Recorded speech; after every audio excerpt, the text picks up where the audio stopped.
सभी भक्तों को राधे राधे।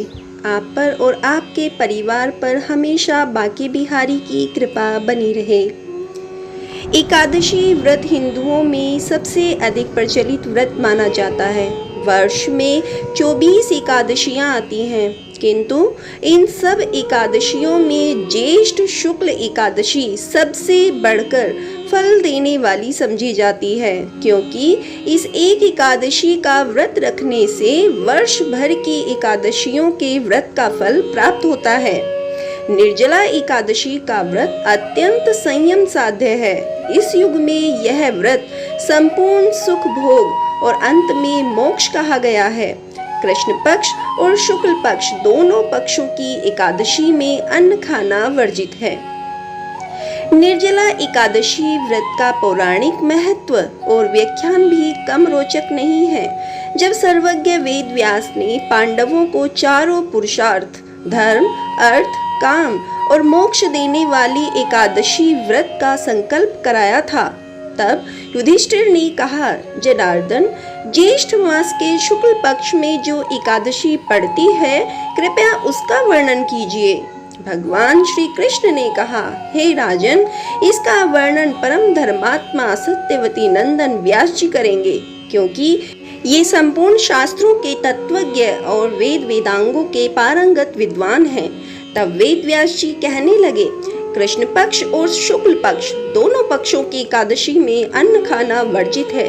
द्वादशी के दिन स्नान करके पवित्र हो फूलों से भगवान केशव की पूजा करें। फिर नित्य कर्म समाप्त होने के पश्चात पहले ब्राह्मणों को भोजन देकर अंत में स्वयं भोजन करें।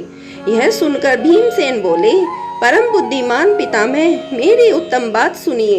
राजा युधिष्ठिर, माता कुंती, द्रौपदी, अर्जुन, नकुल और सहदेव ये एकादशी को कभी भोजन नहीं करते तथा मुझसे भी हमेशा यही कहते हैं कि भीमसेन, एकादशी को तुम भी ना खाया करो। परंतु मैं उन लोगों से यही कहता हूँ कि मुझसे भूख नहीं सही जाएगी। भीमसेन की बात सुनकर व्यास जी ने कहा, यदि तुम नरक को दूषित समझते हो और तुम्हें स्वर्ग लोक की प्राप्ति अभिष्ट है, तो दोनों पक्षों की एकादशी के दिन भोजन नहीं करना चाहिए। भीमसेन बोले, महाबुद्धिमान पितामह, मैं आपके सामने सच कहता हूँ, मुझसे एक बार भोजन करके भी व्रत नहीं किया जा सकता, तो फिर उपवास करके मैं कैसे रह सकता हूँ।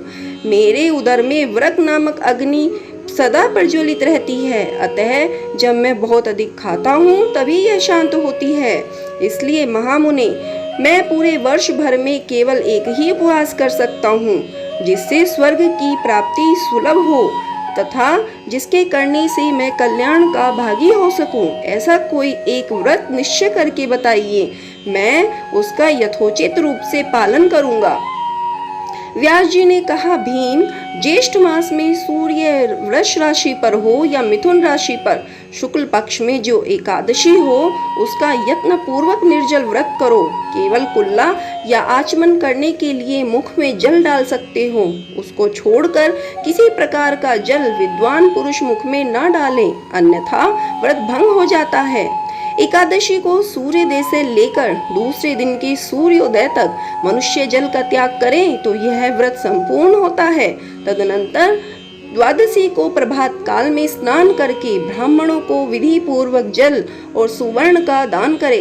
इस प्रकार सब कार्य पूरा करके जितेंद्रिय पुरुष ब्राह्मणों के साथ भोजन करे।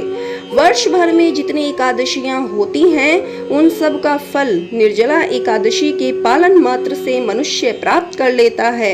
इसमें तनिक भी कोई संदेह नहीं है। शंख, चक्र और गदा धारण करने वाले भगवान केशव ने मुझसे कहा था कि यदि मानव सबको छोड़कर एकमात्र मेरी शरण में आ जाए और एकादशी को निराहार रहे, तो वह सब पापों से छूट जाता है। एकादशी व्रत करने वाले पुरुष के पास विशाल काय, विकराल आकृति और काले रंग वाले दंडपाशधारी भयंकर यमदूत नहीं जाते। अंतकाल में पीतांबरधारी, सौम्य स्वभाव वाले, हाथ में सुदर्शन धारण करने वाले और मन के समान वेगशाली विष्णुदूत आखिर इस वैष्णव पुरुष को भगवान विष्णु के धाम में ले जाते हैं। अतः निर्जला एकादशी को पूर्ण यत्न करके उपवास और श्री हरि का पूजन करो। स्त्री हो या पुरुष, यदि उसने मेरु पर्वत के बराबर भी महान पाप किया हो तो वह सब इस एकादशी व्रत के प्रभाव से भस्म हो जाता है। जो मनुष्य उस दिन जल के नियम का पालन करता है वह पुण्य का भागी होता है।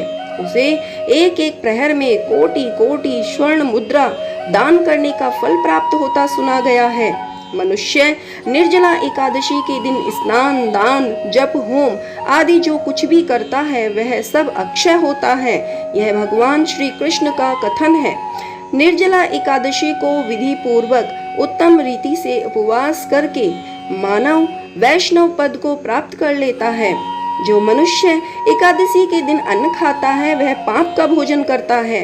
इस लोक में वह चांडाल के समान है और मरने पर दुर्गति को प्राप्त होता है। जो ज्येष्ठ के शुक्ल पक्ष में एकादशी को उपवास करके दान करेंगे वे परम पद को प्राप्त होंगे। जिन्होंने एकादशी को उपवास किया है वे ब्रह्म हत्यारे, शराबी, चोर तथा गुरुद्रोही होने पर भी सब पातकों से मुक्त हो जाते हैं। कुंती नंदन, निर्जला एकादशी के दिन श्रद्धालु स्त्री पुरुषों के लिए जो विशेष दान और कर्तव्य विहित हैं उन्हें सुनो। उस दिन जल में शयन करने वाले भगवान विष्णु का पूजन और जलमयी धेनु का दान करना चाहिए अथवा प्रत्यक्ष धेनु या घृतमयी धेनु का दान उचित है। पर्याप्त दक्षिणा और भांति भांति के मिष्ठानों द्वारा यत्न पूर्वक ब्राह्मणों को संतुष्ट करना चाहिए। जिन्होंने शम, दम और दान में प्रवृत्त हो श्री हरि की पूजा और रात्रि में जागरण करते हुए इस निर्जला एकादशी का व्रत किया है उन्होंने अपने साथ ही बीती हुई 100 पीढ़ियों को और आने वाली 100 पीढ़ियों को भगवान वासुदेव के परम धाम में पहुंचा दिया है। निर्जला एकादशी के दिन अन्न, वस्त्र, गौ, जल, शैया, सुंदर आसन, कमंडल तथा छाता दान करने चाहिए। जो श्रेष्ठ तथा सुपात्र ब्राह्मण को जूता दान करता है वह सोने के विमान पर बैठकर स्वर्ग लोक में प्रतिष्ठित होता है। जो इस एकादशी की महिमा को भक्ति पूर्वक सुनता अथवा उसका वर्णन करता है वह स्वर्ग लोक में जाता है। चतुर्दशी युक्त अमावस्या को सूर्य ग्रहण के समय श्राद्ध करके मनुष्य जिस फल को प्राप्त करता है वही फल इसके श्रवण से भी प्राप्त होता है। पहले दंत धावन करके यह नियम लेना चाहिए कि मैं भगवान केशव की प्रसन्नता के लिए एकादशी को निराहार रहकर आचमन के सिवा दूसरे जल का भी त्याग करूंगा। द्वादशी को देवेश्वर भगवान विष्णु का पूजन करना चाहिए।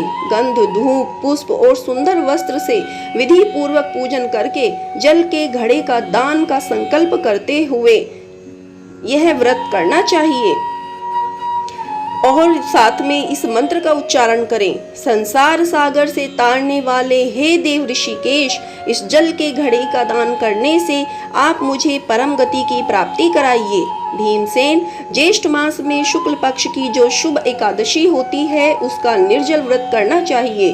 उस दिन श्रेष्ठ ब्राह्मणों को शक्कर के साथ जल के घड़े का दान करना चाहिए। ऐसा करने से मनुष्य भगवान विष्णु के समीप पहुंचकर आनंद का अनुभव करता है। तत्पश्चात द्वादशी को ब्राह्मण भोजन कराने के बाद स्वयं भोजन करे।